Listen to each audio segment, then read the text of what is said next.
Loretta Hunt, Sherdog.com. I'm here with Strikeforce heavyweight champion Alistair Overeem. Finally, we get an interview with you. I've been chasing you around the hotel. You were very polite to me every time, but you were trying to stay in the zone. I was ducking you, actually. You were ducking me.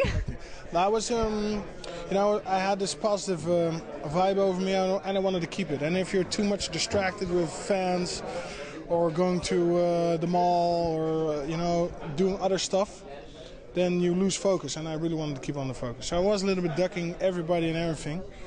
But now you got me so far away. Absolutely. We don't take it personally. And we know just the fans want to talk to you, hear from you. Me personally, I've known you since your Pride days. You've really matured as a person. You're a lot more centered. You're a lot calmer. You talked a little bit about that at the press conference, but you said starting in 2006 with those string of losses, you really just looked at your whole life and fixed things. Can you talk a little bit about that? Well, what would you like to know? Well, how did you get yourself into this centered, calm state? Well, basically what I did was I surround myself with people who have the same attitude. So, like intelligent people, which you can learn stuff from. You read books, you develop yourself, and you look at yourself. Basically, you can blame other people for your personal losses, but I blamed myself. Everything I did was my fault. So if you're if something was wrong, I would blame myself. How am I gonna fix it? So I took everything personal.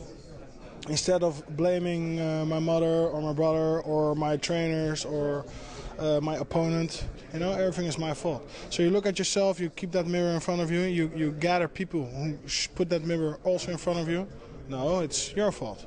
And that way you speak and get more clever. You exchange experiences, and if I look at it, I've always been doing that since I was 15 already. You look at other people to reflect upon, and I just stepped that up. After 2006, I had a string of losses. There were some other personal problems, and basically I just looked at myself and fixed everything. And once I got started, I just kept on going, and I still do that today. Right. You seem to be on a roll as a heavyweight. Are you regretful that you didn't go up to heavyweight sooner? Because you could have gone up to heavyweight sooner than that. You're walking around at 220, you said. Well, I'm a natural heavyweight. And to remind you, when I started my career, I was also winning everything, easy. I was knocking people out or submitting. I had a string of losses. I was like 3 years undefeated.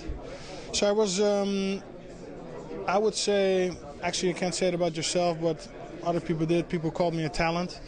Then I hit Pride. That was a sort of roof for me, because or ceiling. Mm-hmm. Competition was really high. I decided to fight light heavyweight first, because I could drop down. I was 220, so I could make the 205. I thought it would be more interesting to go down in weight, gain the experience, keep the speed, keep the experience, and later go on to heavyweight. It would give me a lot more opponents. So it would be the road to hell and back first, and after would be a more easy time, and prove right. Do you feel like you're moving into your prime now? This is your time as a heavyweight fighter. This is your weight. This is where you feel like you'll be the most effective fighter you can be? Yes. It certainly seems that way, and there's not much we can say about this fight tonight. I mean, I have no critiques of your fight at all. The only thing I can ask you, and this is no disrespect to Brett Rogers, was were you surprised at how easy the win came? Did you prepare yourself for a big fight, a 5-rounder? I mean, what were you mentally preparing yourself for? For the worst. And I know what I do in the gym. In the gym, my sparring partners don't really like me. So, but you prepare for the worst, because 5 times 5 minutes is a long time. But for me, it became natural, became normal. So, and then this is also normal. And finally, I don't mean to harp on this, but we do have to ask, obviously the speculation of you staying out of the States for so long, but you were active over there. The fact that you never have failed a drug test, but then you had to come to America and kind of meet the press and meet the fans online speculating about you. Was it the mental state that got you through that? I mean, you just seem to block it all out. I kind of make the comparison: when it rains, you're not gonna get depressed. This is for me the same, It's a factor you cannot control, so don't get upset about it. I knew it was gonna be a matter of time, When I'm going to fight in the States, I'm going to defend my title. When I do that with success, I'm going to do the test as well. I'm going to pass the test, and then that's a phase that has been passed. Right. And yeah, we're at that phase now. Right. And finally, why do you think you're the guy to beat Fedor Emelianenko? There's nobody else out there with the speed, technical ability, the sharpness. I would say I know how to get myself in an excellent. I know how to turn myself into a very dangerous weapon. And finally, how do fans around the world stay up to date on you? Yeah, I have a new website, www.Overeem.com. We're currently doing an online documentary. Follow me backstage. We just started it just like a week ago, so you can see me backstage going into this fight. I'll be having a promotion trip tomorrow in New York. Follow me into there. Follow me into seminars in Dubai after that. Follow me into the Fedor fight. So www.Overeem.com. Do you prefer the Reem or Overeem? Do you like that nickname at all?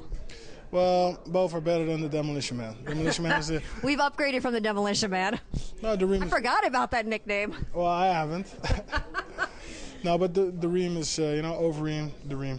Sounds good. All right. www.Thereem.com. Thereem.com.